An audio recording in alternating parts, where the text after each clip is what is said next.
हाँ जी बेटे, आज अपना फर्स्ट यूनिट का लास्ट लेक्चर है. Again we are discussing some concentration terms. We have discussed molarity and molality.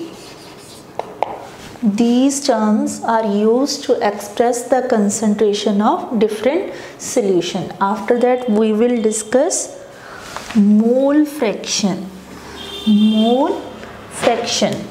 So next concentration term is mole fraction. So what is mole fraction? It can be defined as it is the ratio of number of moles of one component to the total number of moles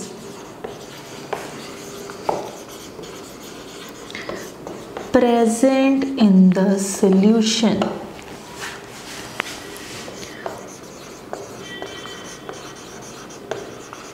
So how can we define mole fraction?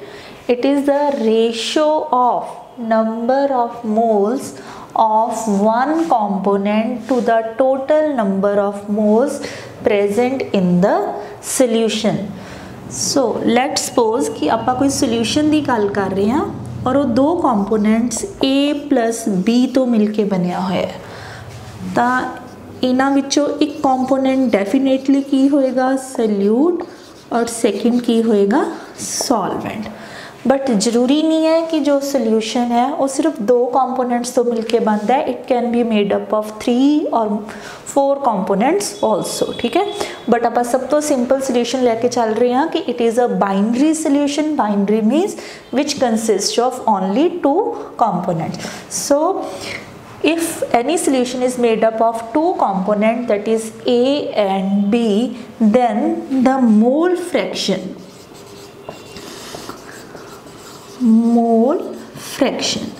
so fraction की है हिस्सा. ठीक है, so the mole fraction of first component, that is XA. जो मोल fraction है बेटे उन्होंने represent करने लिए असी की फिक्स यूज करते हैं small x.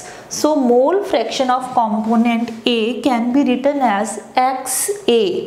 So now again come to the definition. It is the ratio of, ratio means we have to divide something, ratio of number of moles. तो जिस कंपोनेंट दी तुसी मोल फ्रैक्शन फाइंड आउट करनी है तो उसके की लिख लो number of moles. The moles ਨੂੰ ਅਸੀਂ रिप्रेजेंट करते हैं by small n. So XA will be equal to NA. ठीक है, component to the total number of moles. हुण क्योंकि आप सपोज करके चल रहे हैं कि अपनी जो सोल्यूशन है that is made up of only 2 components A and B. So इन्हां दे विच नंबर ऑफ मोल्स असीं की लिख सकते हैं NA and NB. So XA will be equal to NA. जिस कंपोनेंट दी तुसी मोल फ्रैक्शन फाइंड आउट करनी है उसदे number of moles divided by total number of moles. So what is the mole fraction of component A? It will be equal to Na divided by Na plus Nb. Similarly, mole fraction of component B can be written as Nb divided by Na and Nb. So this is the mole fraction. And for the solution, for any type of solution, whether it is made of 2, 3 or 4 components, total mole fraction XA and XB, it is always equal to 1.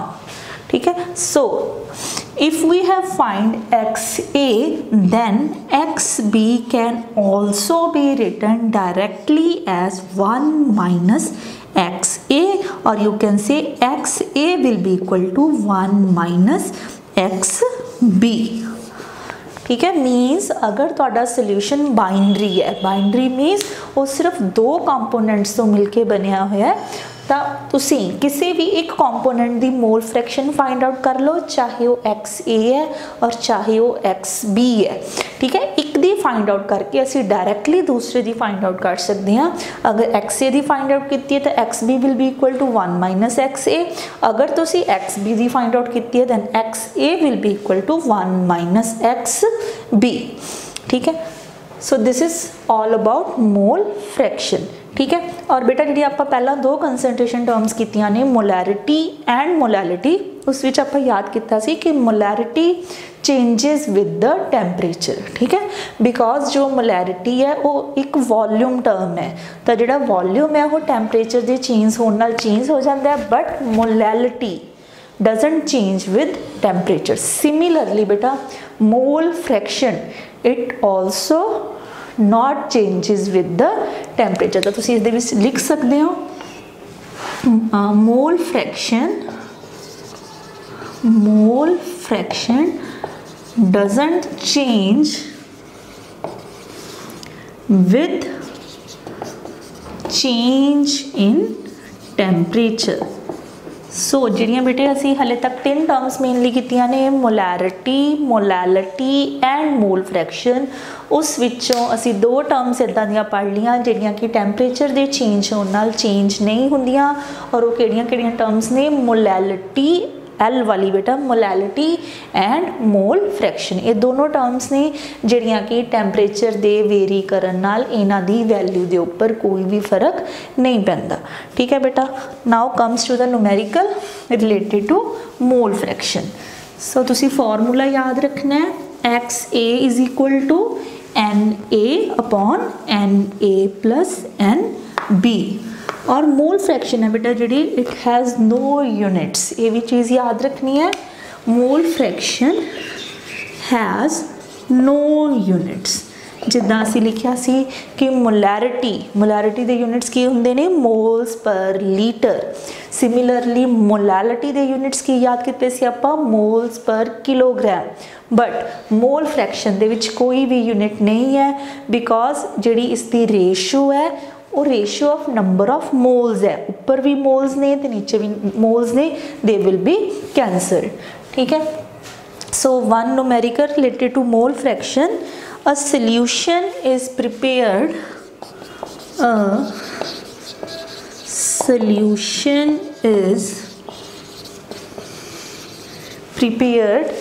by adding 60 gram of methyl alcohol to 120 gram of water. Calculate the mole fraction. Calculate the mole fraction of both components. ठीक है बेटा, की numerical है अपना कि असी एक solution बना रहे हैं जिस दे विच असी की ऐड किया है 60 ग्राम ऑफ मिथाइल एल्कोहल और 120 ग्राम की लिता है वाटर। और बेटा एक चीज़ तुसी याद रखनी है, जो सोल्यूशन है ਉਹਦੇ ਵਿੱਚ हमेशा एक चीज़ का जो अमाउंट है वो ज़्यादा होंदा है और दूसरे का अमाउंट की है घट होंदा है। और जो घट अमाउंट है देखो 60 एंड 120, तो किस दी लैस अमाउंट है 60 ग्राम वाले दी, तो 60 ग्राम वाला कौन है मिथाइल एल्कोहल। तो जो मिथाइल एल्कोहल है, जो भी कंपोनेंट लैस अमाउंट है उसनों असी की लिखते हैं सोल्यूट, जिसनों तुसी पंजाबी दे विच की कहने हो घोल बनाने लई तुसी की लेने हुन्ने हो बेटे, तुसी 9th 10th दे विच भी कीता हैगा। फॉर एग्जांपल असी वाटर ले लिया, ठीक है, so this water is solvent, ठीक है, और असी इहदे विच लेट सपोज कि असी इहदे विच नमक ऐड कीता है, so this salt will act as solute. और ये तुहानू सबनों पता है कि अगर असी घर दे विच भी वाटर दे विच नमक ऐड करते हैं तो वाटर का अमाउंट नमक के अमाउंट नालों बहुत ज़्यादा होंदा है। तो जिहड़ी चीज़ लैस अमाउंट होंदी है उसको असीं कहने हैं सोल्यूट, और जिहड़ी चीज़ ज़्यादा अमाउंट होंदी है उसको असीं की कहने हैं सॉल्वेंट। तो इस दे विच मिथाइल एल्कोहल की एक्ट करेगा बेटा, सॉल्वेंट, सॉरी सोल्यूट, बिकॉज इसकी अमाउंट जो है वो लैस है, दैट इज 60 ग्राम। सिमिलरली जो वाटर है that will act as solvent, और उसकी अमाउंट कितनी है 120 ग्राम। और कैमिस्ट्री दे विच बेटा यूजली जो सोल्यूट है उसनों कंपोनेंट बी मन्निया जाता है, और जो सॉल्वेंट है उसनों कंपोनेंट ए मन्निया जाता है। ठीक है, मीन्स अगर तुसी इसकी मोल फ्रैक्शन नू in terms of X A X B लिखना चाहते हो तो एक्स ए का मतलब की होएगा जिहड़ी कंपोनेंट की अमाउंट ज़्यादा है मीन्स सॉल्वेंट, और एक्स बी का मतलब की होएगा जिस कंपोनेंट की अमाउंट लैस है दैट मीन्स सोल्यूट। ठीक है, so we can write XB, so B means lesser amount, XB will be equal to NB upon NA plus NB। ठीक है, हुन what is NB? NB means number of moles, पर जो तुहाडे कोल statement है उस दे विच सानू नंबर ऑफ मोल्स नहीं गिवन। ठीक है, तो असी फॉर्मूला किता होया है number of moles is equal to mass upon molar mass. ठीक है बेटा, मास अपॉन मोलर मास। तो अगर तुसी NB फाइंड आउट करना चाहते हो तो तुसी की लिख लेना है मास ऑफ कंपोनेंट B। तो B का मास कितना है 60, और इसनू असी डिवाइड करना है इस दे मोलर मास नाल। तो मोलर मास साडे कोल लिखिया की होया बेटा मिथाइल एल्कोहल। तो मिथाइल एल्कोहल का फॉर्मूला हुंदा है CH3OH। तो जदों तुसी इसका मोलर मास कैलकुलेट करोगे it will B 12 + 3 + 16 + 1 it will B 32। So 60 divided by 32 it will be the number of moles of methyl alcohol, and when we calculate it will be 1.8. so number of moles of component B will be equal to 1.8. Similarly we have to find the number of moles of second component, because for calculating the mole fraction we need the number of moles of both components. So NB we have calculated as 1.8. Similarly Na, mass of water divided by molar mass, और water का molar mass कितना होता है बेटे 18। देखो water means H2O, 2 + 16 it is equal to 18। तो water का molar mass कितना है 18, और उसका मास गिवन कितना है बेटा 120। तो जो तुसी इसनू कैलकुलेट करोगे इट विल बी 6.6। ठीक है बेटा, तो असी फॉर्मूला ਲਈ सानू दो चीज़ों की जरूरत सी बेटा NB and NA, and we have calculate both. NB is equal to 1.8 and NA is equal to 6.6. now your XB, so XB will be equal to NB means 1.8 divided by NA means 6.6 plus 1.8, 1.8 divided by 8.4, so it will be equal to approximately 0.220. so this is the mole fraction of component B, and B is usually solute. Solute means the component which is present in lesser amount. Now we have to calculate XA also. ठीक है, XA.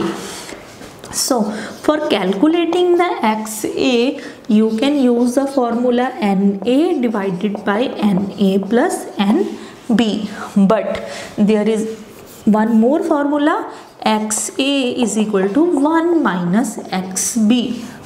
ठीक है। So we will prefer this short formula. So XA will be equal to 1 minus 0.2, so it will be equal to 0.8. so the number of moles of both components are 0.2 and 0.8 respectively, ठीक है। so by using this method we can calculate the mole fraction of any solution, ठीक है। so our next concentration term is normality।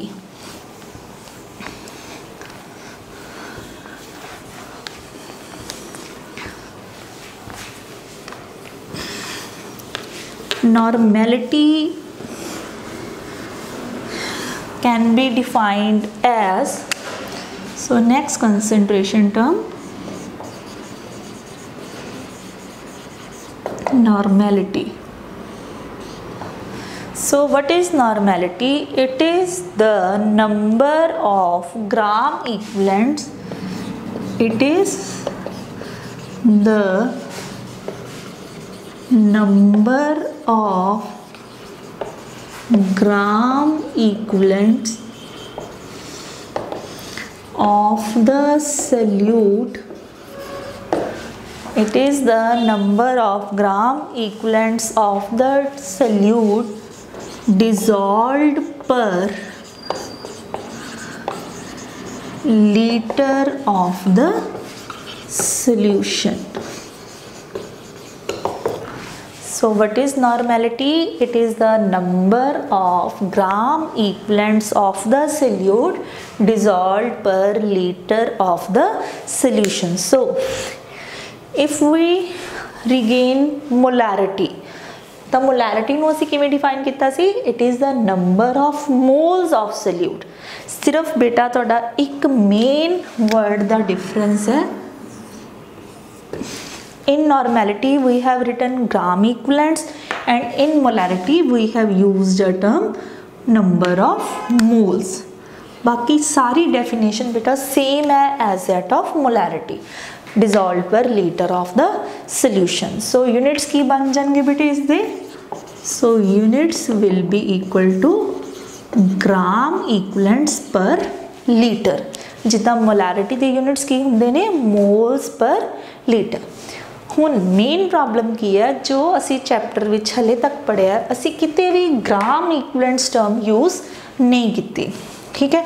ਤਾਂ gram ਇਕੁਇਵਲੈਂਟਸ ਨਾਰਮੈਲਿਟੀ discuss ਕਰਨ ਤੋਂ ਪਹਿਲਾਂ ਸਾਨੂੰ ਪਤਾ ਹੋਣਾ ਚਾਹੀਦਾ ਹੈ what do you mean by gram equivalents. So gram equivalents it is equal to mass upon equivalent mass, ठीक है। मास अपॉन इक्वलेंट मास। बेटा हुण एक चीज़ नूं कंपेयर करो, अगर असी मोल्स लिखते हैं तो मोल्स नूं असी किवें फाइंड आउट करते हैं? मास अपॉन मोलर मास।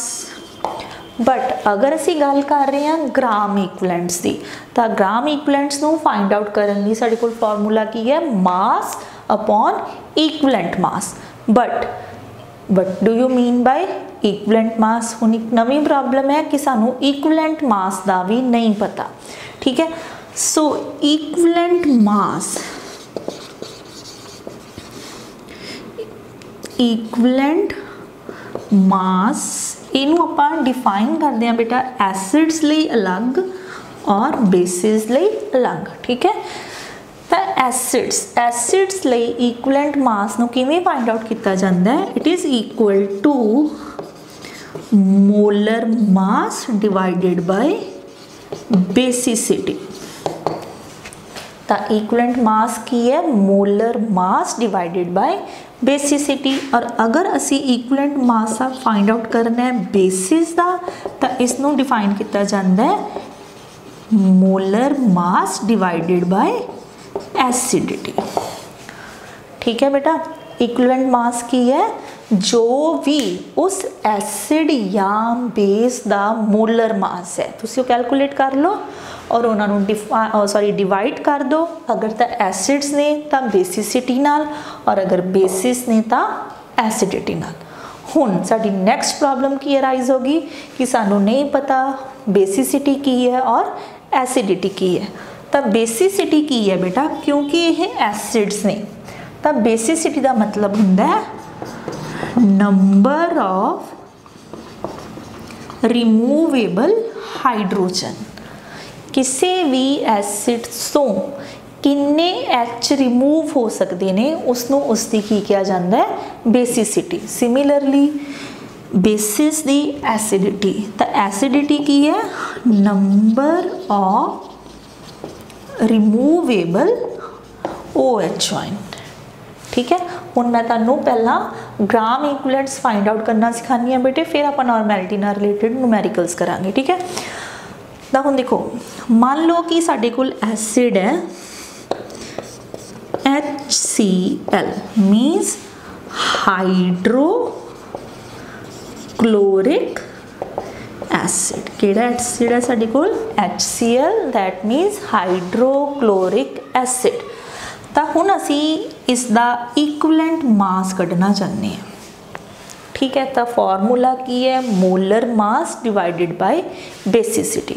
हुण तुसीं देखो जदों HCl सोल्यूशन फॉर्म च होएगा तो ये विचों मैक्सिमम किन्ने H रिमूव हो सकते हैं बेटा 1, क्योंकि इट हैज़ ओनली 1 H। तो इतने बेटा OH सॉरी H पॉजिटिव तो OH नेगेटिव लगा लो।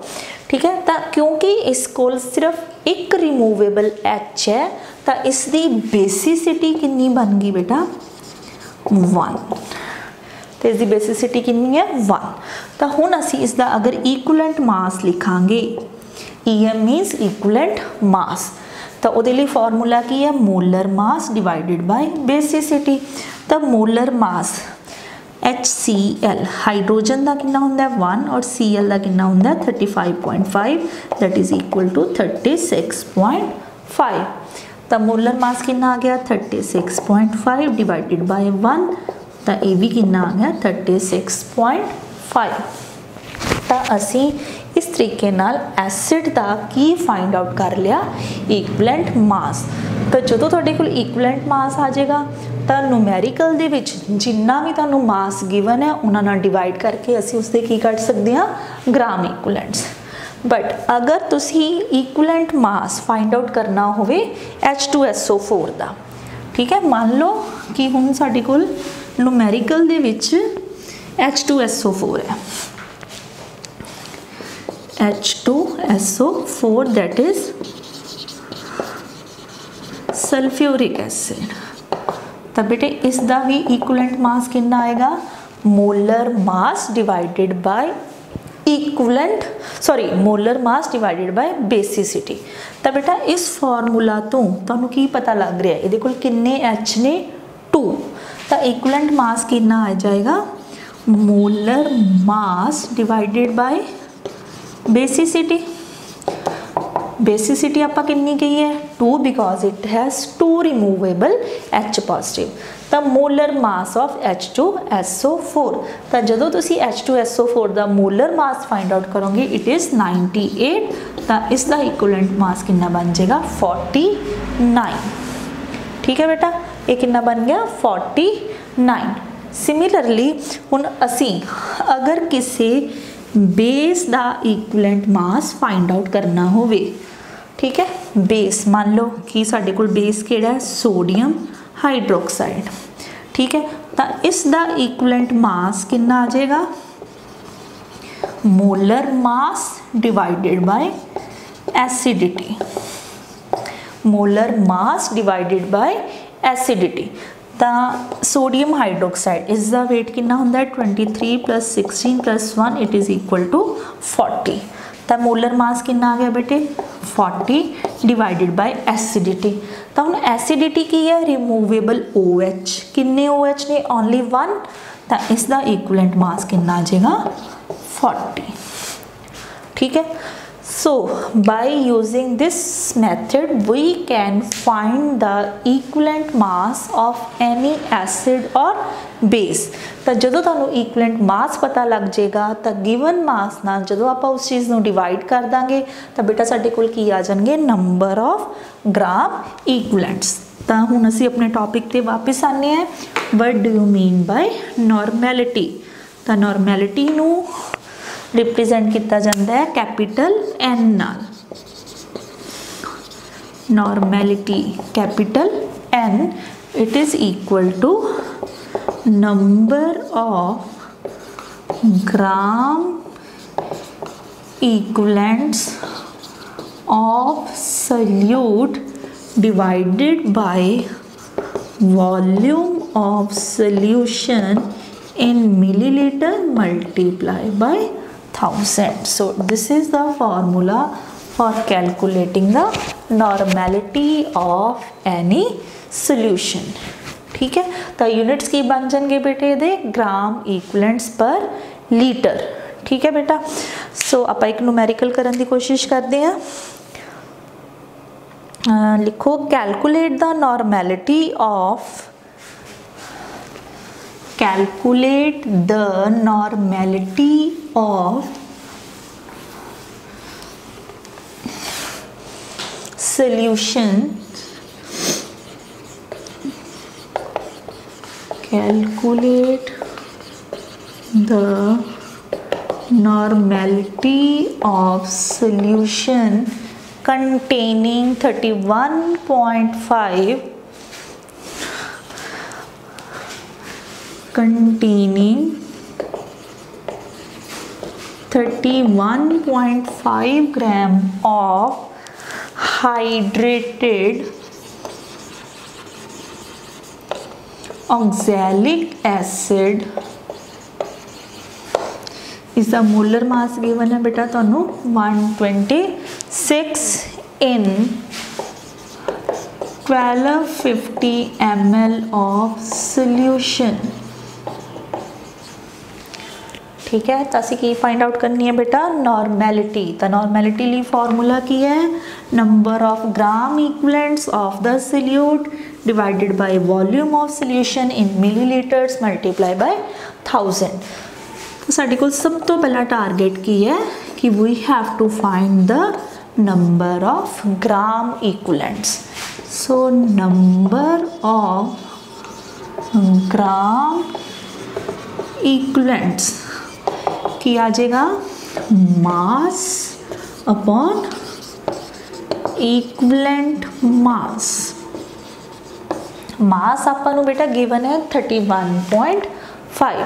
ठीक है, तो हुण नंबर ऑफ ग्राम इक्विवेलेंट्स लिए सानू नैक्सट चीज़ की रिक्वायर्ड है equivalent mass.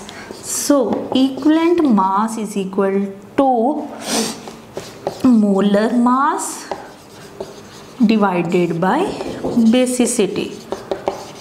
Molar mass divided by basicity. हाँ जी बेटा, तो अपना इक्विवेलेंट मास की है molar mass divided by basicity. तो molar mass of oxalic acid वो अपन गिवन है 126, बट बेसिसिटी फाइंड आउट करने लिए सानू ऑक्सैलिक एसिड का फॉर्मूला पता होना जरूरी है, that is H2C2O4 into 2 moles of water. ठीक है, हाले बेटे तुसी इसनू याद नहीं करना, तुहानू ये न्यूमेरिकल दे विच गिवन होएगा। तो इस फॉर्मूला नू देखते हुए सानू साफ पता लगता है कि इसके कोल किन्ने हाइड्रोजन ने 2। बेटा इस हाइड्रोजन नू काउंट नहीं करना because it is the part of water. ठीक है, तो इट मीनस यदि बेसिसिटी कितनी होगी 2, so it will be equal to 63। तो हम साडे कोल इक्विवेलेंट मास फाइंड आउट हो गया 63। तो नेक्स्ट टारगेट की है अपना number of gram equivalents. So number of gram equivalents will be equal to mass that is given 31.5 divided by equivalent mass that is 63, it is 0.5। ठीक है, तो हम आज अपने लास्ट मोमेंट है that is normality. So normality is number of gram equivalents that we have found. ठीक है, 0.5 divided by volume of solution that is 1250 multiply by 1000। So normality will be equal to 0.5 divided by 1250 multiply by 1000, it will be equal to 0.4 normal. So this is the answer. Normality of the given solution is 0.4 normal. So normality is related to molarity as normality is equal to molarity multiplied by molar mass divided by equivalent mass. Normality, it is equal to molarity into molar mass divided by equivalent mass. Or for acids, normality is equal to molarity multiplied by basicity. ठीक है. Similarly for bases, normality is equal to molarity multiplied by acidity. ठीक है बेटा. ਹੁਣ देखो, normality is equal to molarity into basicity. मान लो ਤੁਹਾਨੂੰ numerical आंदा है, calculate the normality of 2 molar HCl 3 molar sulfuric acid. ठीक है. साढ़े कोल numerical की है, calculate the normality of 2 molar HCl and 3 molar H2SO4. Because बेटा देखो इन्होंने दोनों के विच H ने, या तो इन्होंने नाम याद होने चाहिए ने, hydrochloric acid and sulphuric acid. तो इट मीनस असी गल कर रहे हैं एसिड से. ठीक है. तो फॉर्मूला की है, normality is equal to molarity multiplied by basicity. तो फर्स्ट असी लिखांगे फॉर HCl. ठीक है. हुण HCl वाले सोल्यूशन की नॉर्मैलिटी कितनी आ जाएगी, उसकी मोलैरिटी तो HCl की मोलैरिटी कितनी है 2 मोलर. ठीक है. Multiplied by its basicity. तो बेसिसिटी की सी number of removable H positive, तो वो कितने ओनली 1. तो यदी सोल्यूशन की नॉर्मैलिटी भी कितनी आ जाएगी बेटा 2 नॉर्मल. ठीक है. सिमिलरली अगर तुसी फाइंड आउट करना है H2SO4, again normality is equal to molarity. हुण इसकी मोलैरिटी तुहानू कितनी गिवन है 3 molar multiplied by its basicity. But ये कोल कितने H पॉजिटिव ने 2, तो इट विल बी 6 नॉर्मल. ठीक है. तो इट मीनस अगर सानू एसिड या बेस दी मोलैरिटी पता है तो असी डायरैक्टली उसकी एसिडिटी या बेसिसिटी की हैल्प नाल की फाइंड आउट कर सकते हैं normality without doing any calculation. ठीक है. So this is all about your first unit, that is some basic concepts in the chemistry. ठीक है. एक छोटा जिहा टॉपिक बेटा हो रहा है इस यूनिट दे विच मोलैरिटी इक्वेशन, बट वो मेन जिहड़ा टॉपिक है that is related to your practical part. ठीक है. तो जदों असीं लैब्स दे विच प्रैक्टिकल करते हैं then we apply that equation and we will discuss that topic in the lab. ठीक है. सो मैनूं उम्मीद है कि तुहानूं ये चैप्टर समझ आ गया होगा. बट फर्स्ट लैक्चर तो लैके 12th लैक्चर, ये अपना 12th लैक्चर सीगा. अगर तुहानूं कोई भी प्रॉब्लम है तो प्लीज़ शेयर करियो ग्रुप दे विच, ताकि सानू फर्दर अगे कॉम्प्लिकेशंस ना हो. ठीक है बेटा. So in the next lecture we will start our next unit, that is structure of atom. ठीक है. थैंक यू बेटा.